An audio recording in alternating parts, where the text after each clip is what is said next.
friends.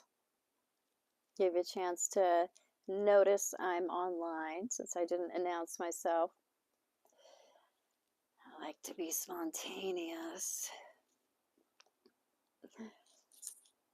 So it looks like my microphone's working. Mercury's retrograde today. Yeah. The troll of the solar system has decided to go stationary and then back up and irritate us some more. Yeah. When Mercury goes retrograde, it's the little things that count. It's the little things that break. Little messages don't get through. Car won't start. Computer's funny. Can't get here, can't get there, blocked.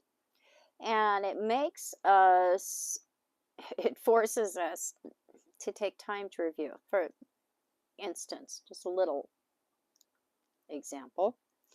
Say we're on the bus. It's taking extra long because of traffic, and then we accidentally run somebody's toe over and have to write up a report, and then this or that. So we're like, you know what? I'm just going to read. I'm going to study. I'm going to catch up.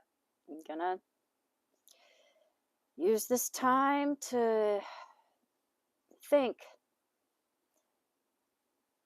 Or say we get up in the morning, our computer's funny. It's just really not working so good. There's a delay.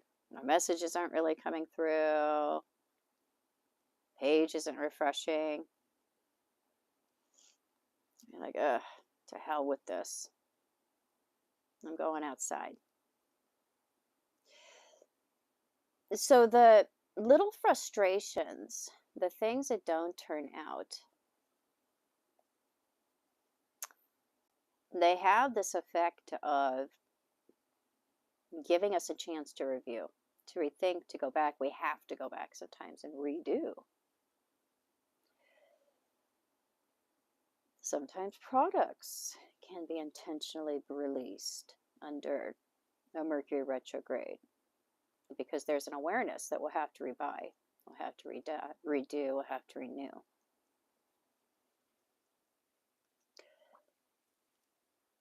So, what an eclipse, huh? Wasn't that weird, wild, wacky stuff?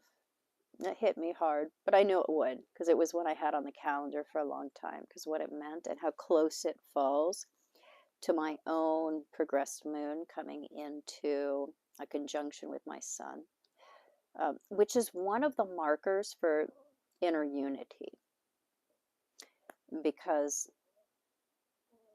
we have the masculine and feminine polarity within us meeting. We get this a few times throughout our life. And thank you, Sama. And I am well positioned for that experience of wholeness.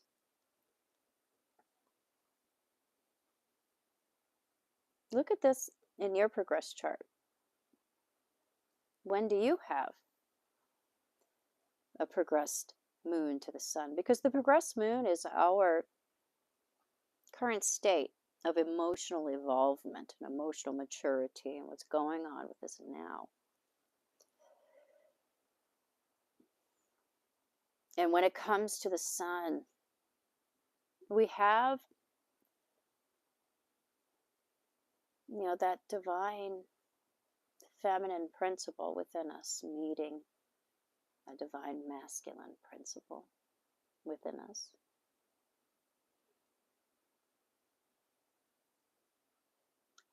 So it's a big thing when you have the progressed lunar return, the progressed moon to the sun. The progress chart makes sense to keep an eye on it.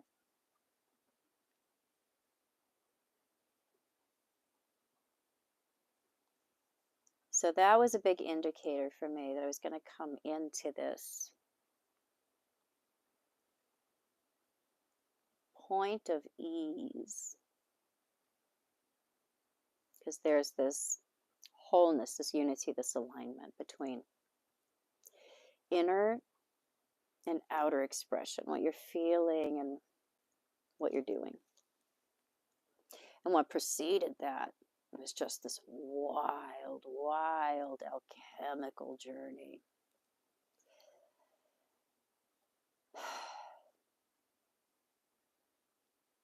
The journey to unity, the journey to oneness.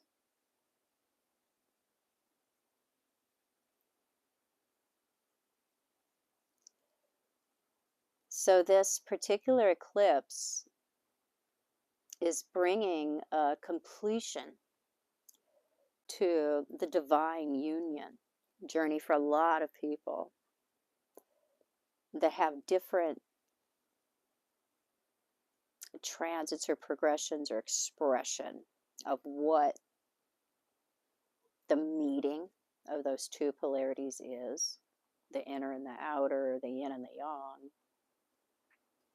And this particular eclipse and this eclipse season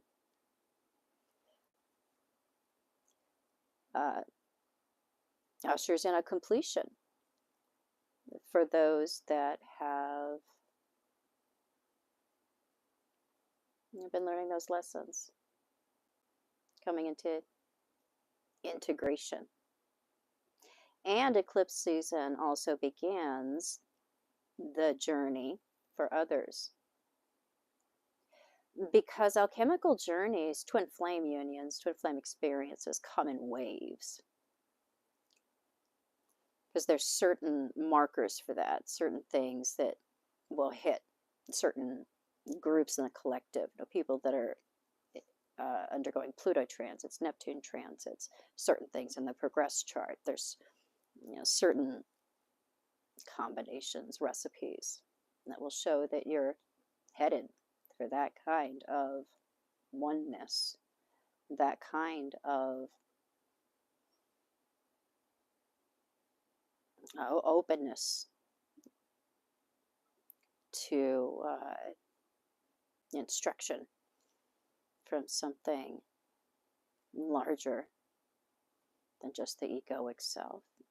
It's really the path of the high priestess, the path of the high priest.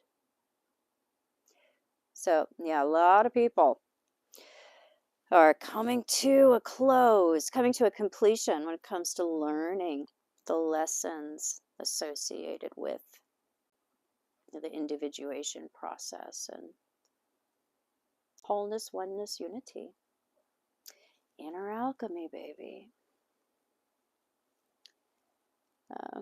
So I am starting a new support group.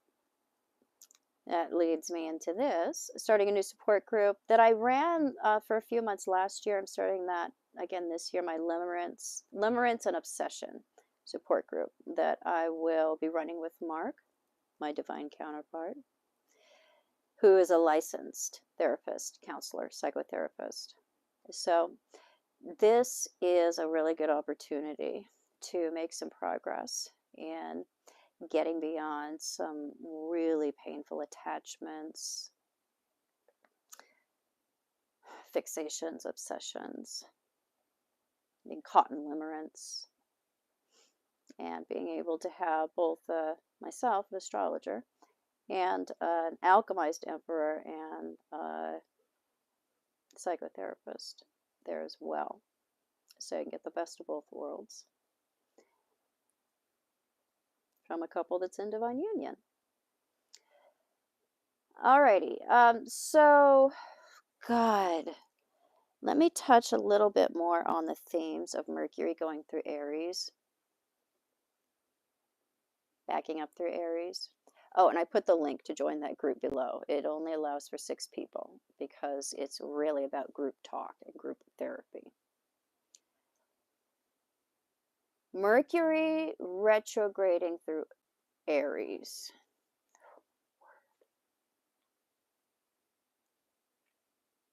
we take a look at how we do things too soon without looking impulsively, or maybe how we need to do that if impulsivity in the right ways, in the right doses is what we're lacking. Because some of us can be in analysis paralysis. Some of us can be caught can be caught up in circles when it comes to not knowing which way to go with Mercury. This can help you when it comes to infusing more of the moment of things and those knee-jerk reactions that lead us to what we want into life.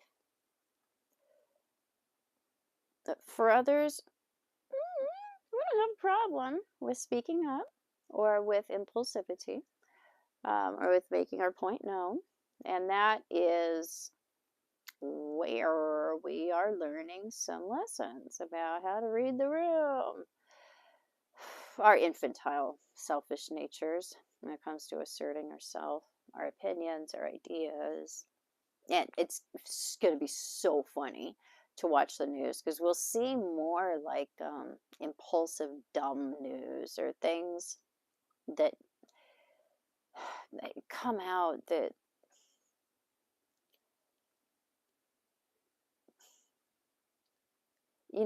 misunderstandings, news stories, current events and happenings, that if there was more maturity or reserve, or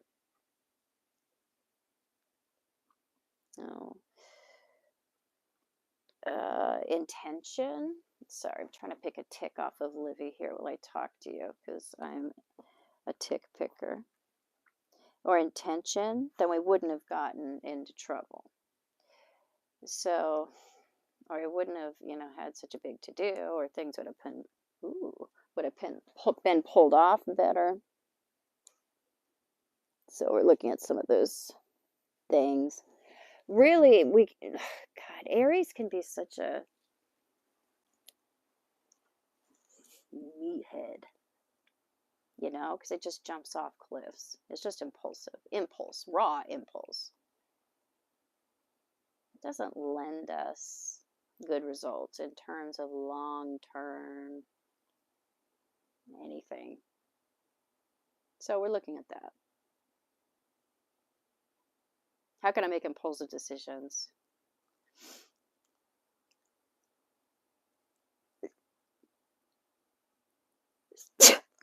Sorry.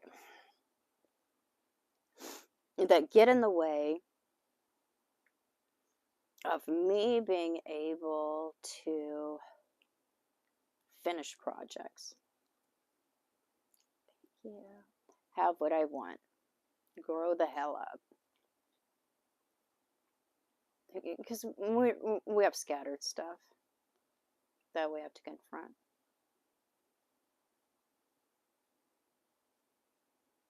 Then we have Mercury going into Pisces. I'll talk more and more about that. There's more concepts develop, related to spirituality, self-love, unconditional love, acceptance, unity. So we're getting through kindergarten to get to the higher grades with Mercury going through Aries and then getting into Pisces.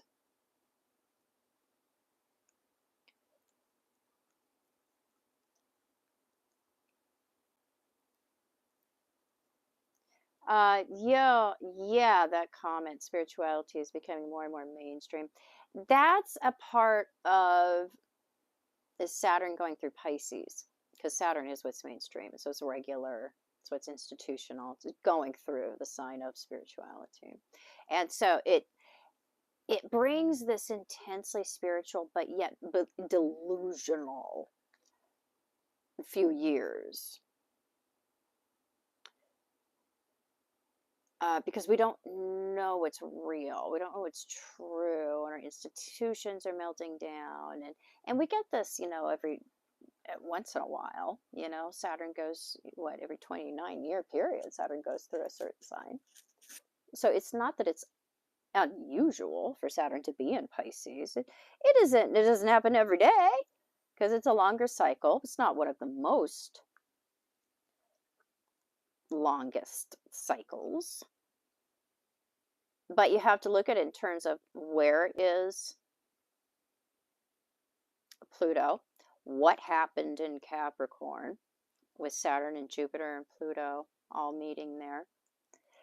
The previous, not too long ago, square from Uranus to Pluto, because we're looking at cycles within cycles and events within events. It's not just one transit that's going to show you what's up. You have to look at these things from a larger perspective than that.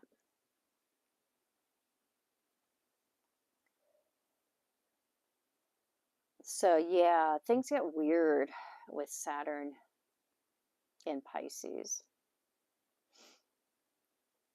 And with Saturn coming up to Neptune, that's where we have like this peak in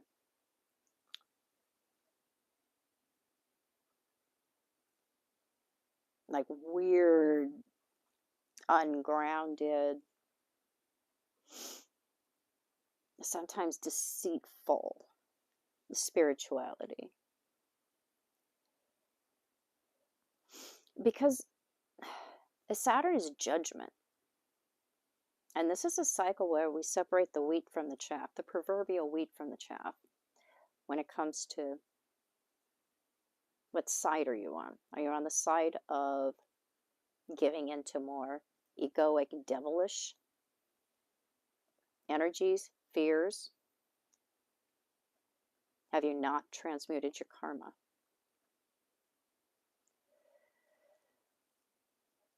Are you caught in a plutonic cycle? Or are you choosing life? Are you coming into the new paradigm? Are you coming into the new earth?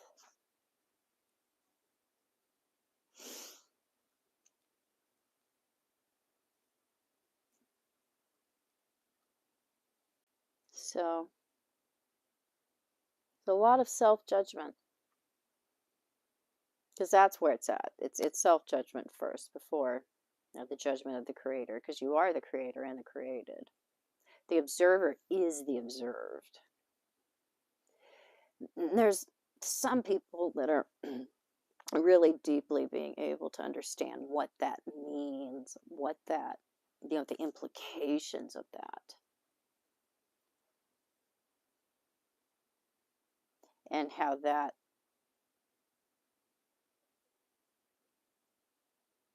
inner unity and what precedes that, the price of it, how that leads to an ascension out of old world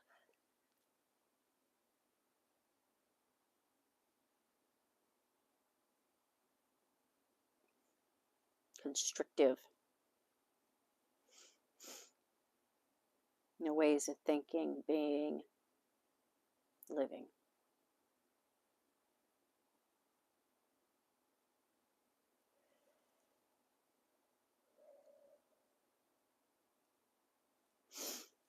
So it's out with the old and in with the new. But we have a peak in collective insanity and the old ways, the old paradigms, the old forces, the old ideas having this peak in power or force.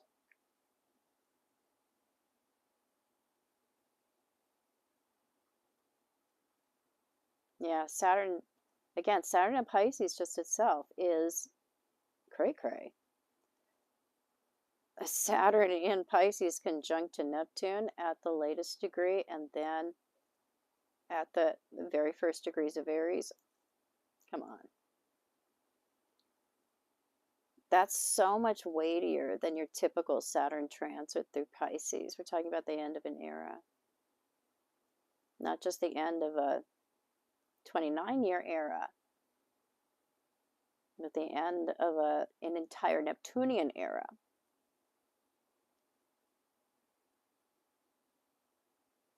Because Saturn is the institutions that hold everything together. It's the bones of things. But what Neptune seeks, what Pisces seeks, is to include as many of us as possible within the system. Saturn's the system. And Neptune is that inclusion of the collective. And so Saturn, is the powers that be, the regularity, it's institutional, it's the norms.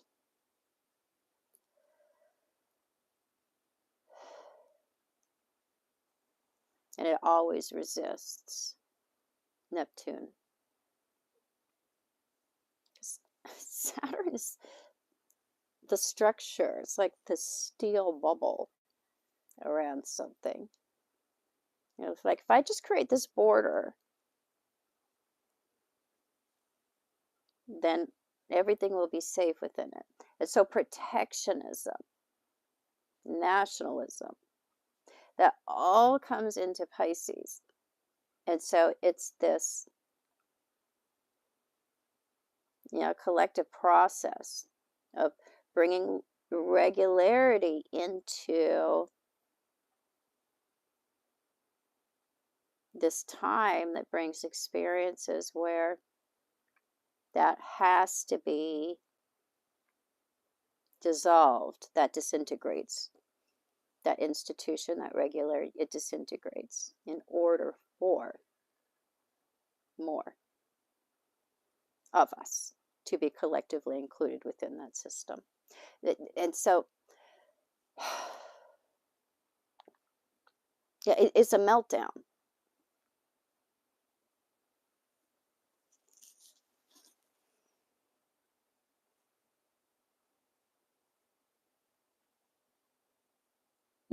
Yeah, good point. Pluto and Aquarius, that's, a couple decades of revolution that comes as a result of Pluto and the big boys coming through Capricorn.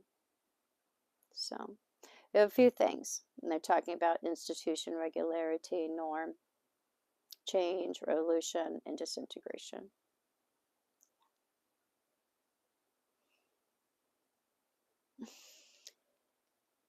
Oh, so did you see something about yourself yesterday during the eclipse? I saw a lot about myself. A lot of my shadow side, my projections. Because that's something I used to resist seeing, but now I want to see those things. I want to be able to, I want to know those things about myself so I can take responsibility back. And this is another thing with Saturn and Pisces.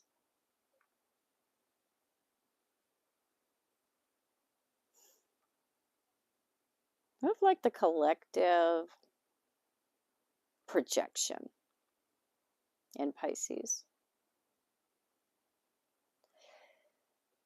And then Saturn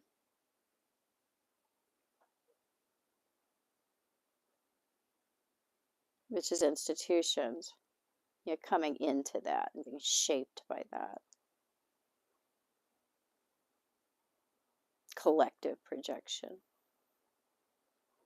Sometimes those collective projections in some cultures, places,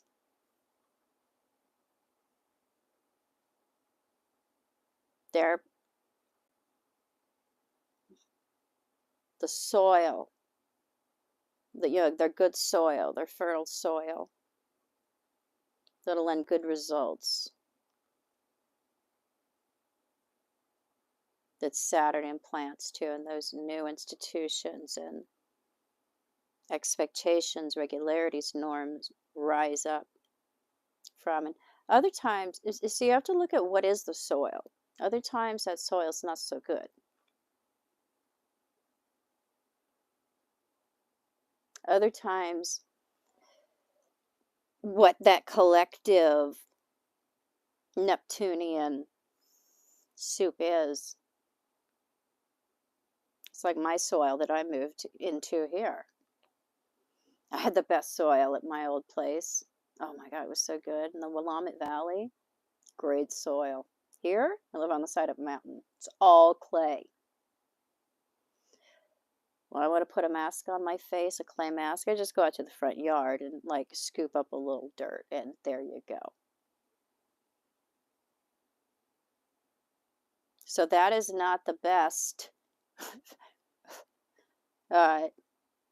ground soil. In fact, that's just dirt. And what is that land? Not very much. You can grow a lot of Mediterranean herbs in that. And yeah, actually to pretty good drainage because it is fairly stony. But it's not going to lend a lot of results and a lot of variety. So you have to look at what is being implanted, what's being started, what's, that's Saturn and Neptune. And what is the current state of things? What is the soil? What's the condition?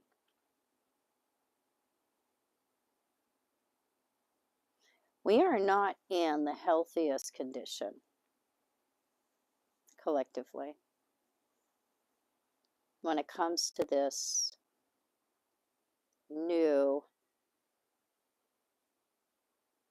paradigm. The things that are beginning at this point,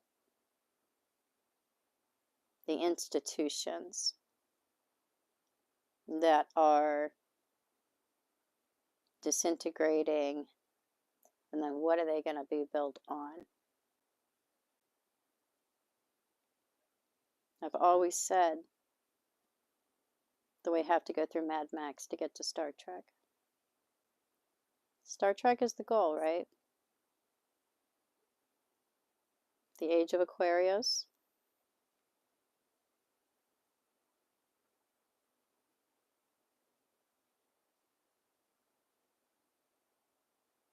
We're going to have to deal with our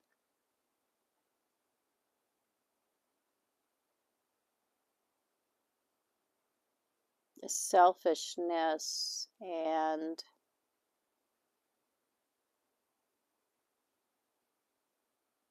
personal selfishness. We're going to have to get to a place where enough of us collectively have healed our plutonic trauma. There has to be enough clearing of karma, which is probably going to take a couple hundred more years until we come to a place of maybe like over 50% healing. But this is the dawning of that age of Aquarius. We're in the seed period, and we'll have to amend our soil. I can already see that. Because what we're beginning with is not going to end up lending the best results. We're going to have to do some, learning and growing and changing, as all aspects always in any era indicate. Adjustments, lessons.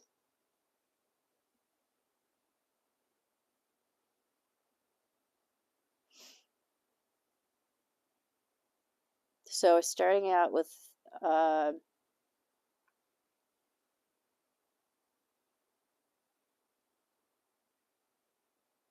confusion that's really born out of this transit of Saturn through Pisces, then connected to Neptune, all the implications of that, and then that's being dragged into that 0-degree point in Aries, where we have the beginning of the new era. It doesn't begin out of nothing. It begins out of the last cycle.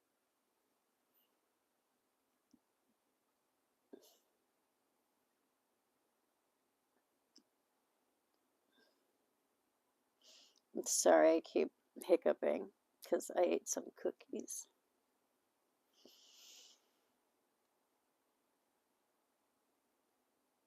So if you don't know what to believe in, ask. Ask for guidance. Whatever it is that you ask. Asking your higher self is very effective because you're asking parts of yourself and forces within yourself, abilities, sides of ourself for guidance. And we will talk back. Be open to that guidance from your inner system, parts of your brain, your emotions, your body. Ask for it. And then be open to it. You will be so surprised at how you can guide yourself by just being in tune with your emotions, your body, with yourself. How much you can know that you could not know before. Because you were dead to it. You were ignoring it. You were cut off from it. You were explaining it away. You didn't believe in it. You didn't have confidence in it. See, healing makes you psychic.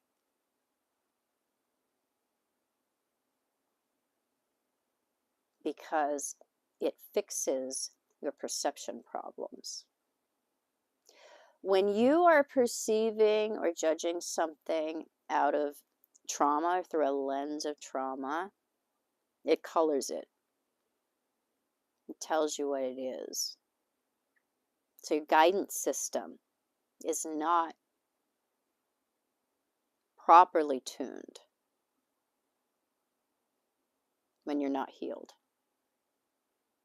Because your suspicion, your fear, the devil energies within you will tell you what's what.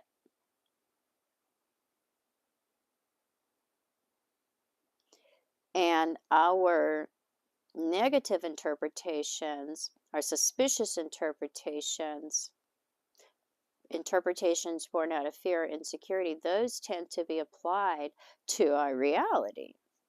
So you have to work through that. So that isn't structuring your thinking and your perceptions anymore.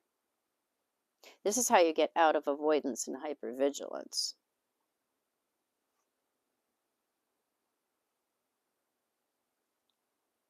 So you have to heal your nervous system. You have to heal your thinking. You have to heal your feelings to get more clear about perceiving correctly and judging correctly, seeing correctly.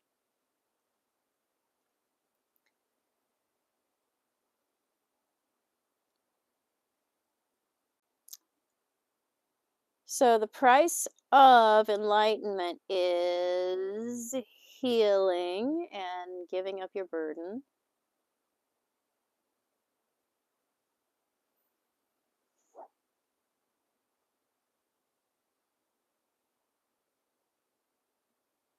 and understanding the sources of suffering in your life. Because if you're suffering, you have an incorrect interpretation of reality. Because there is a interpretation and understanding that brings peace. That's the truth.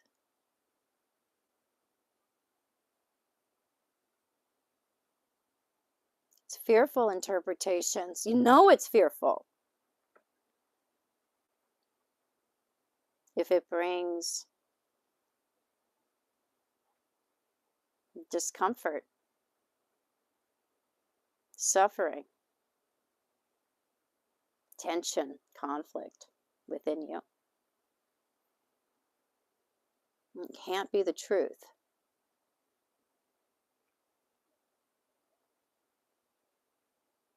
You'll know the truth because it always resonates with peace.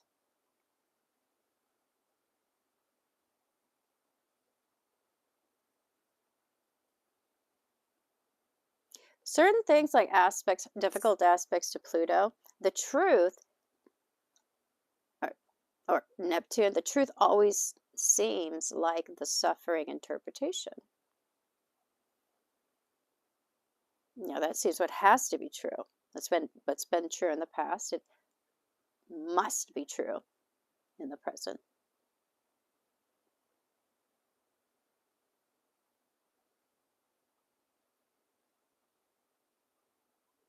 And so we apply our suspicion and our discomfort, suffering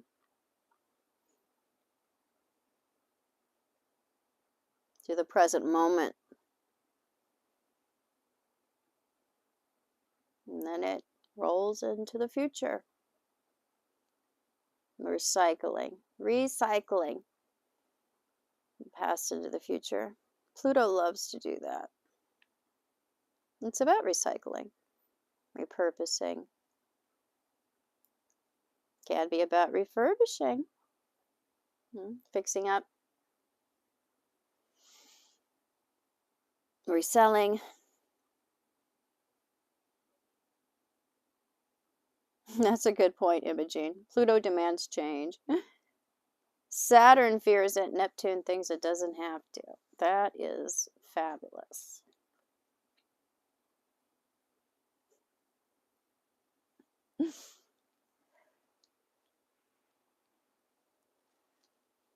So, let's all set an intention with Saturn coming up to Neptune to ask for higher guidance,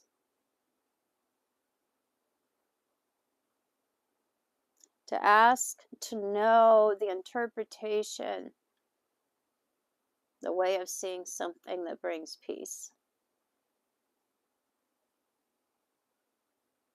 Because that's the way out of the crazy. It's the devil thinking. It's the fear within you. It's the trauma. It's the devil energies that get you in these periods of confusion and the unknown. Because we're so susceptible to societal illness, both physical and spiritual and cultural, with this combination here, that we can be easily manipulated, easily perturbed, more easily than usual. Because you have to look at it like we're in a collective weakened state. And when that's the case, it's very easy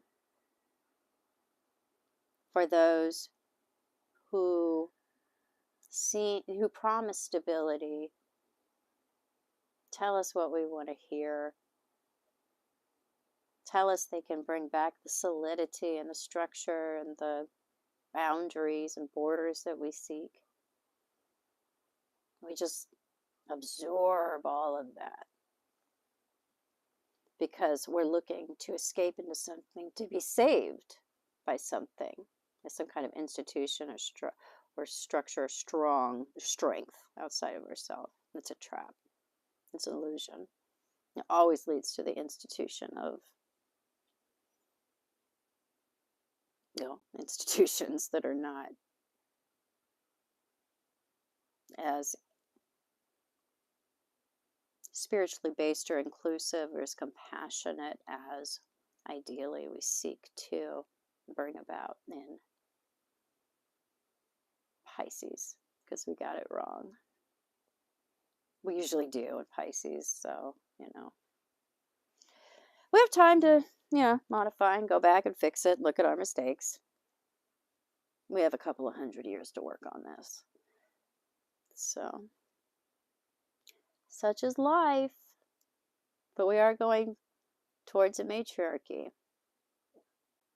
And this is the last gasps, not right away, just the next couple of years, the last gasps of the patriarchy, which is not going to go without a fight.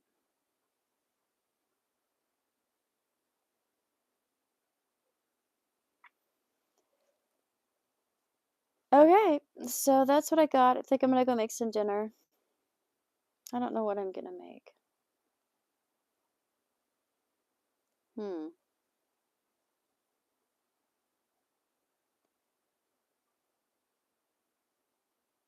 me think about that. I've been eating a lot of tofu lately. I've always eaten tofu, but I've been eating more lately.